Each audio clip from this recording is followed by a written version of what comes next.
ऐसी यूनिवर्सिटी हैं जो राइट एंड टाइप एग्ज़ाम कराती हैं, तो ये पेपर उन्हीं के लिए है। आप लोग इस पेपर को देखकर ही जाइएगा, अगर आपका एग्ज़ाम नहीं हुआ है तो।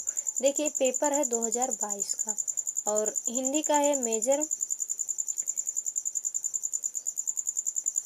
इसका जो पेपर टाइटल है कार्यालयी हिंदी और कंप्यूटर है, तो इसे आप देख लीजिएगा। यह जो है पेपर आपका 75 नंबर का था, 2 घंटे का समय दिया गया था इसे करने के लिए। तो इसमें जो पहले आपको खंड आ दिया गया, इसमें जो प्रश्न हैं सभी प्रश्नों के जो आपके उत्तर लिखने हैं 50 शब्दों में लिखने हैं। तो इसमें पहला है आपका जो क्वेश्चन दिया गया है प्रश्न, कार्यालय हिंदी का आशय स्पष्ट कीजिए। तो कार्यालय हिंदी क्या है, इसके बारे में क्या चीज़ें आपको मतलब क्या आशय, इसे स्पष्ट करना है। इसे 50 शब्दों में आपको लिखना है।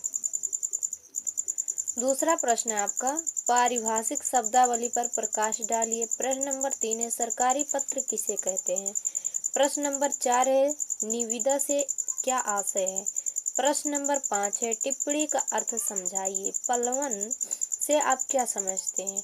तो ये चीज़ें आप जो देख रही हैं, इनका भी आपको आंसर की भी नीचे दिया जाएगा। पहले प्रश्नों को देख लेते हैं, उसके बाद आंसर की हम देंगे।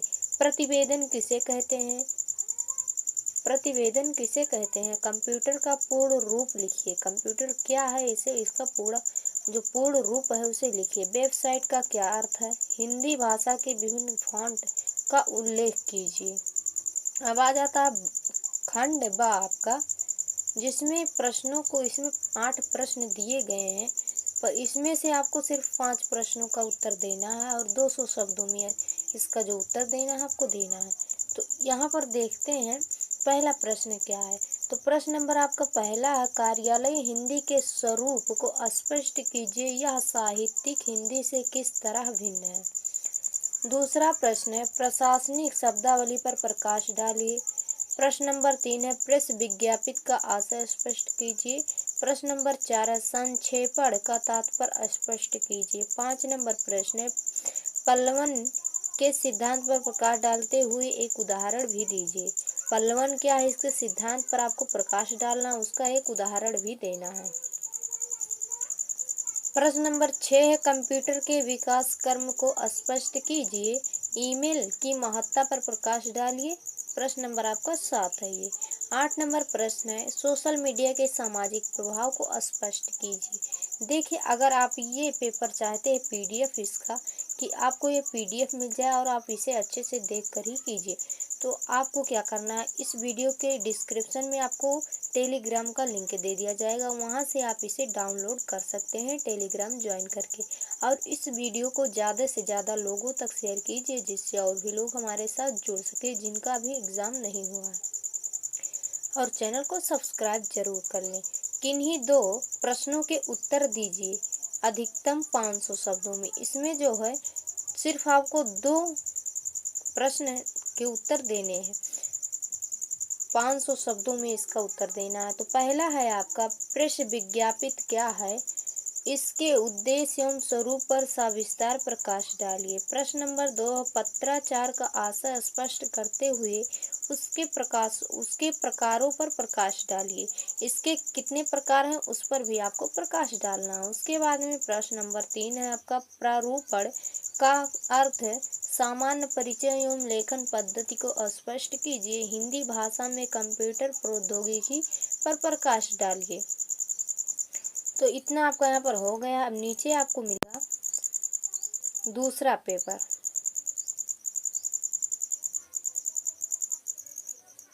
पेपर नंबर आपका 1 हो गया है। देखिए, इसमें 2 पेपर दिए गए हैं, तो एक पेपर तो हो गया है।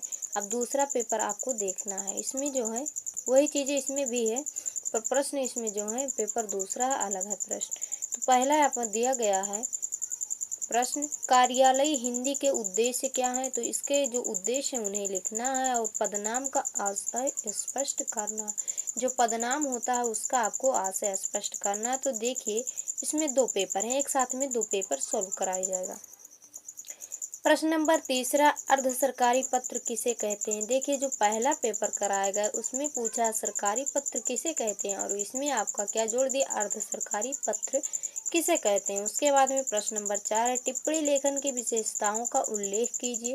प्रश्न नंबर 5 है आपका प्रारूपण किसे कहते हैं। प्रारूपण किसे कहते हैं। उसके बाद में प्रश्न नंबर 6 संक्षेपण से आप क्या समझते हैं। 7 नंबर प्रश्न है कंप्यूटर का जनक किसे कहा जाता है। तो आप लोग इसे जानते ही होंगे, इसे कर लीजिए। सुपर कंप्यूटर से आप क्या समझते हैं। 9 नंबर प्रश्न है पीपीटी का आशय स्पष्ट कीजिए। 10 नंबर साहित्यिक शोध के प्रमुख उद्देश्य क्या है। आपका अब आ जाता है खंड बा यानी कि सेक्शन बी। तो इसमें जो 8 प्रश्न दिए गए इसमें से 4 प्रश्नों के उत्तर आपको देना है अधिकतम 150 शब्दों में यानी कि 150 शब्दों में देना है। तो पहला प्रश्न यहाँ पर दिया गया है सामान्य हिंदी तथा कार्यालयी हिंदी में क्या अंतर है, उसे आपको बताना है। वर्तमान समय परिभाषिक शब्दावली की क्या उपयोगिता है, स्पष्ट कीजिए। प्रश्न नंबर 3 है एक अच्छे पत्र की विशेषताओं का उल्लेख कीजिए। प्रश्न नंबर 4 है वर्तमान में विज्ञापन का क्या महत्व है। प्रश्न नंबर 5 है पल्लवन का आशय स्पष्ट करते हुए इसकी परिभाषा भी लिखना है आपको। यह प्रश्न पहले पेपर में पूछा गया है, इसीलिए ये जो प्रश्न डबल मतलब दोहराए जा रहे हैं प्रश्न, उन्हें आप ज़्यादा से उन पर फोकस कीजिए जिससे वही प्रश्न आपको देखने को एग्जाम में मिलेंगे। कंप्यूटर में हिंदी के भविष्य का उल्लेख कीजिए। हिंदी के विकास में इंटरनेट की क्या भूमिका है, स्पष्ट कीजिए। 8 नंबर प्रश्न है भारत में ई शिक्षण की क्या स्थिति है, प्रकाश डालिए। ये शिक्षण की क्या स्थिति है भारत में, उस पर आपको प्रकाश डालना है। तो चलिए बढ़ते हैं आगे। अब खंड आपका आ गया है सा यानी कि सेक्शन बी आ गया है, तो इसे भी देख लेते हैं। इसमें 2 प्रश्न के उत्तर देना है आपको, वो भी 500 शब्दों में देना है। तो पहला प्रश्न इसमें दिया गया कार्यालय हिंदी से क्या अभिप्राय, इसके उद्देश्य एवं स्वरूप पर सविस्तार प्रकाश डालना है आपको। दूसरा प्रश्न है सरकारी पत्र से आप क्या समझते हैं, इसकी प्रमुख विशेषताओं का उल्लेख करते हुए एक प्रारूप प्रस्तुत कीजिए। प्रश्न नंबर 3 है यूनिकोड तकनीक का परिचय देते हुए विभिन्न यूनिकोड फॉन्टों पर सविस्तार प्रकाश डालिए। 4 नंबर प्रश्न है हिंदी भाषा के विस्तार में सोशल मीडिया की भूमिका को रेखांकित कीजिए। हिंदी भाषा जो इसके विस्तार में सोशल मीडिया की क्या भूमिका रही आपको इसमें बताना है। तो अब प्रश्न हो गए हमारे खत्म, अब आ गए हैं आंसर की, देख लेते हैं हम यहाँ पर। कार्यालय हिंदी किसे कहते हैं, पहला प्रश्न आपका यही था। तो कार्यालय हिंदी का अभिप्राय उस हिंदी से है जिसका प्रयोग सरकारी कार्यालयों के दैनिक कार्यों में होता है। दूसरे शब्दों में यह वह हिंदी है जिसका प्रयोग वाणिज्यिक पत्राचार, प्रशासन, व्यापार, चिकित्सा, योग, संगीत, विज्ञान तथा प्रौद्योगिकी आदि क्षेत्रों में होता है, उसे कार्यालयी या कामकाजी हिंदी कहते हैं। देखिए इसे आप लोग ध्यान से देख लीजिएगा आंसर की को। अब आ गया दूसरा नंबर प्रश्न आपका कार्यालय हिंदी के उद्देश्य क्या है। तो इसका जो उद्देश्य है आपको समाज की बहुसंख्यक वर्ग तक शासन की नीतियों को सहज रूप से पहुंचाते हुए सामान्य नागरिक को उसके अधिकारों के प्रति जानकारी देना कार्यालय हिंदी का उद्देश्य है। इसके अलावा शासन और प्रजा के बीच सीधा संवाद स्थापित करना, राष्ट्र के विकास में सामान्य नागरिक की सीधी भागीदारी सुनिश्चित करना, यह सभी जो है कार्यालय हिंदी के उद्देश्य के अंतर्गत आते हैं। पॉइंट नंबर 3 है आपका परिभाषा शब्दावली की परिभाषा जो शब्दावली है इसकी परिभाषा क्या है इसे देख लेते हैं।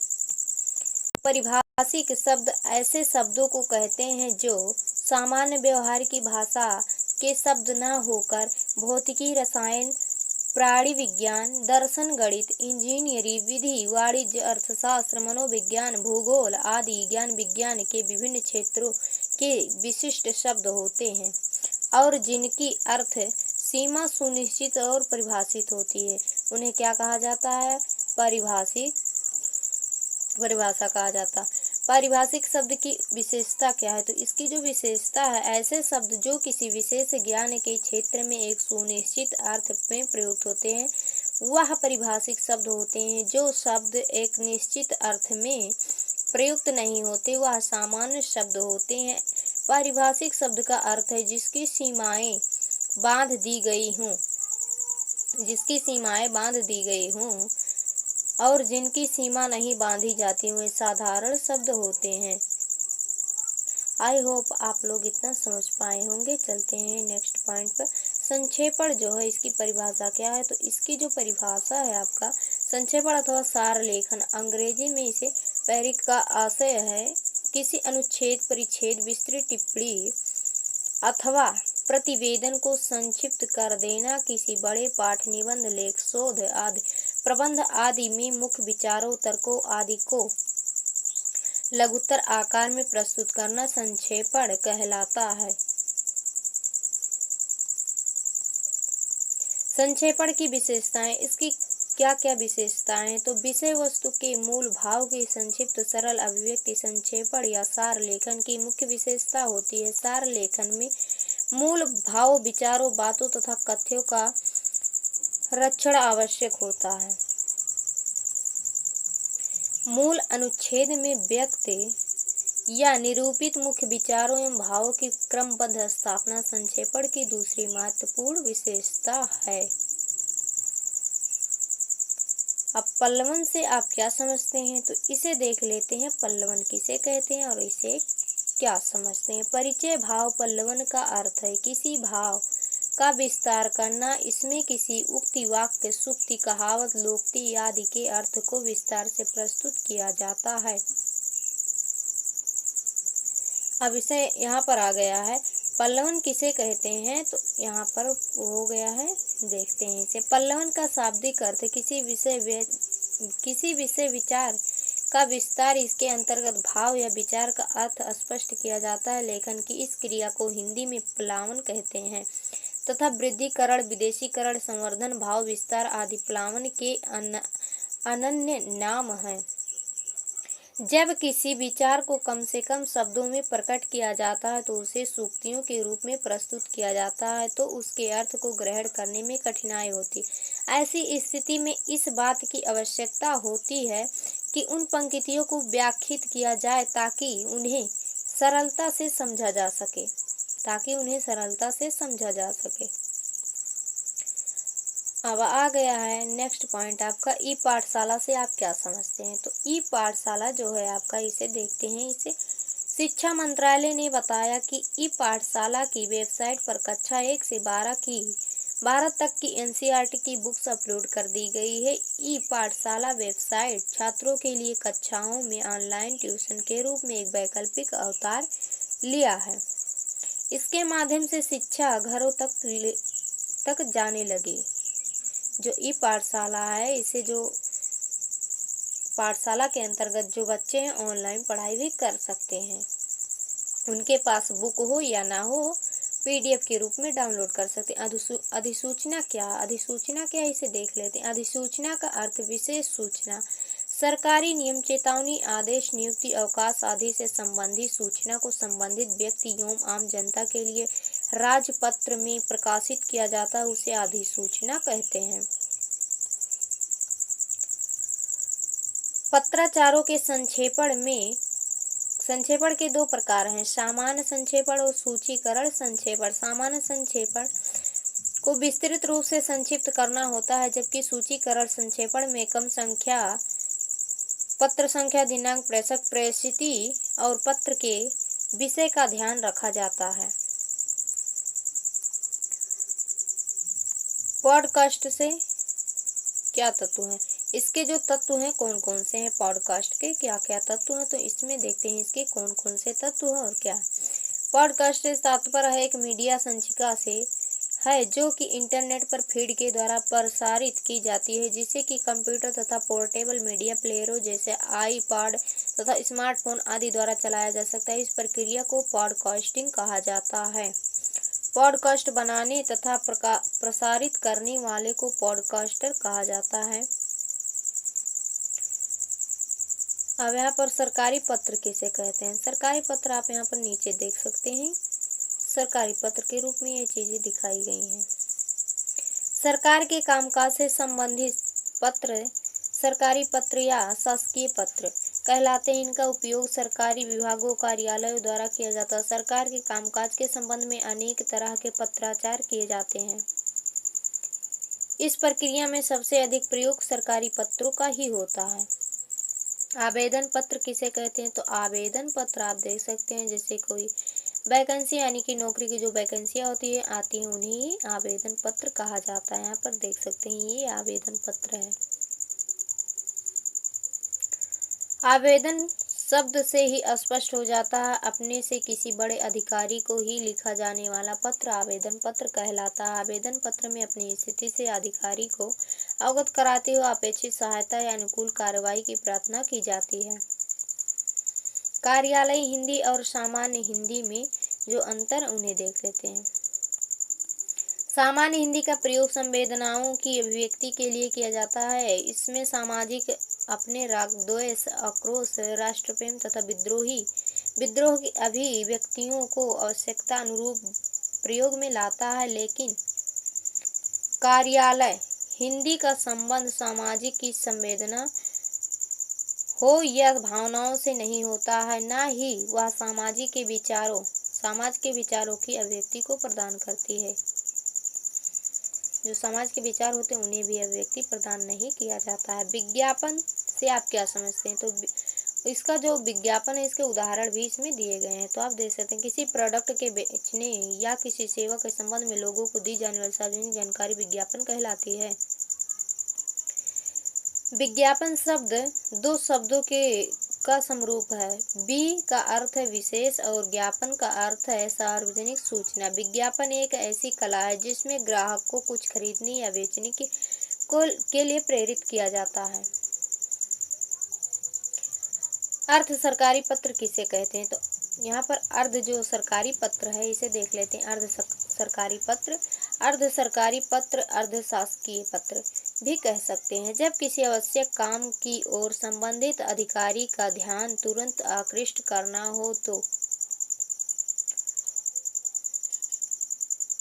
हो, सरकार के किसी आदेश का परिपालन शीघ्रता से कराना हो, किसी विभाग से कोई जानकारी या विलंब लेना हो तो अर्ध सरकारी पत्र भेजे जाते हैं। इन पत्रों में औपचारिकता का पालन नहीं किया जाता है।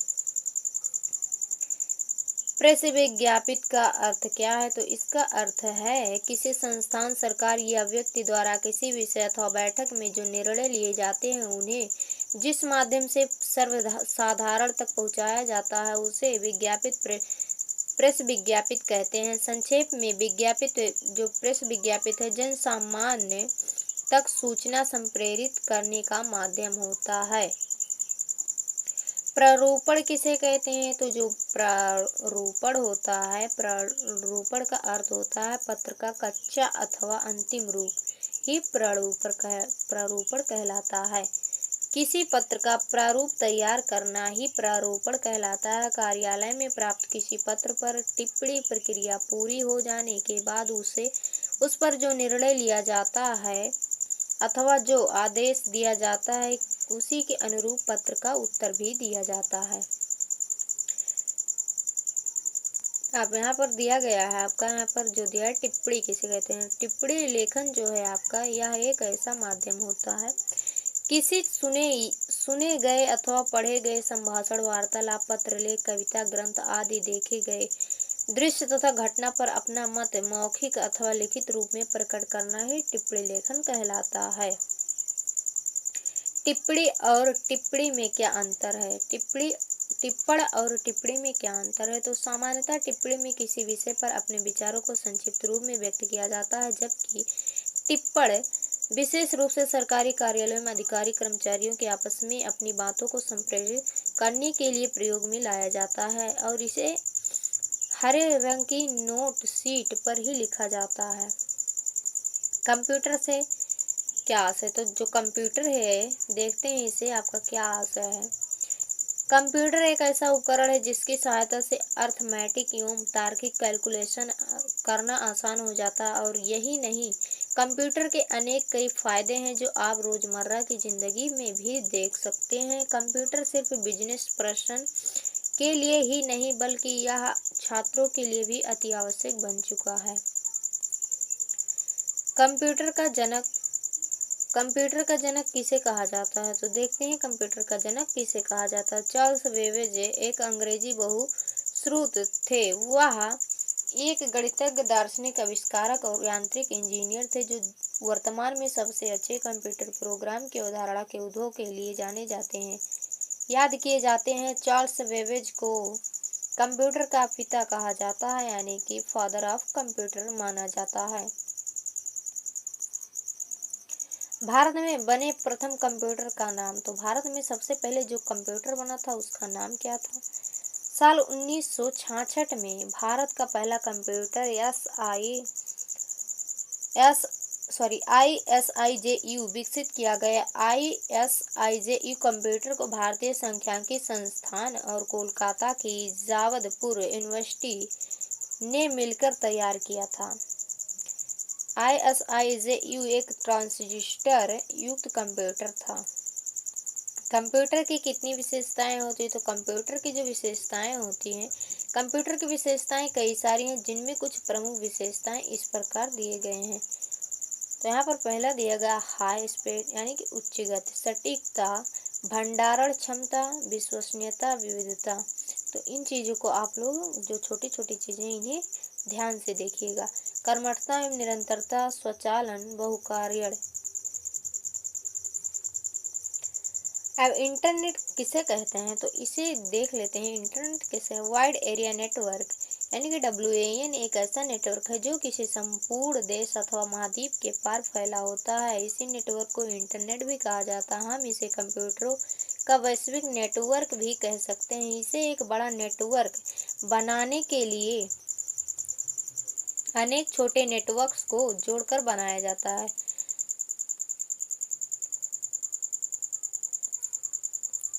अब ईमेल क्या है आपका? तो ईमेल जो है आप सभी के पास होगा।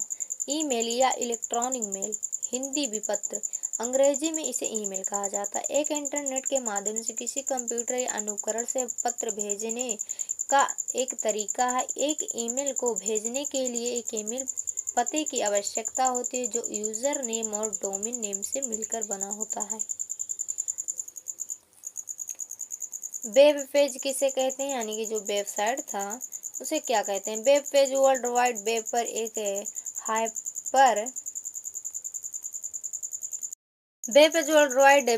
एक हाइपर टेक्स्ट दस्तावेज है। वेब पेज पर सर्वर से यूजर को भेजे जाते हैं। ये एक वेब ब्राउज़र में दिखाए जाते हैं। किसी वेबसाइट में एक डोमेन नाम के अंदर एक साथ जुड़े कई वेब पेज होते हैं। वेब पेज शब्द किसी किताब में एक साथ बंधे कागज के पत्रों का अलंकार है। अब हिंदी का प्रमुख 4 वेबसाइट कौन कौन सी हैं? तो यहाँ पर आप देख सकते हैं जो हिंदी की प्रमुख 4 वेबसाइटें हैं। इन चीज़ों को आप लोग देख लीजिएगा। सॉफ्टवेयर किसे कहते हैं? तो सॉफ्टवेयर जो होता है निर्देशों, डेटा या प्रोग्रामों का एक ऐसा सेट है जिसका उपयोग कंप्यूटर को संचालित करने और विशिष्ट कार्यों को निष्पादित करने के लिए किया जाता है। या हार्डवेयर के विपरीत जो कंप्यूटर के भौतिक पहलुओं का वर्णन करता है। सॉफ्टवेयर एक सामान्य शब्द जिसका उपयोग किसी डिवाइस पर चलने वाले एप्लीकेशन, स्क्रिप्ट और प्रोग्राम को संदर्भित करने के लिए किया जाता है। सॉफ्टवेयर के कितने भाग हैं? तो इसमें जो भाग दिए गए हैं, इसके कंप्यूटर यानी कि सॉफ्टवेयर को 3 भागों में विभाजित किया जाता है। सिस्टम सॉफ्टवेयर, अनुप्रयोग सॉफ्टवेयर और ये जो है आपका यूनिटी सॉफ्टवेयर है।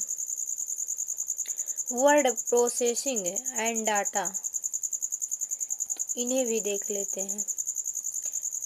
निष्कर्षित वर्ड प्रोसेसिंग लिखित दस्तावेज तैयार करने पर ध्यान केंद्रित करती है, जबकि डेटा प्रोसेसिंग निष्कर्ष निकालने और कार्रवाई करने के लिए डेटा का विश्लेषण करने पर ध्यान केंद्रित करती है।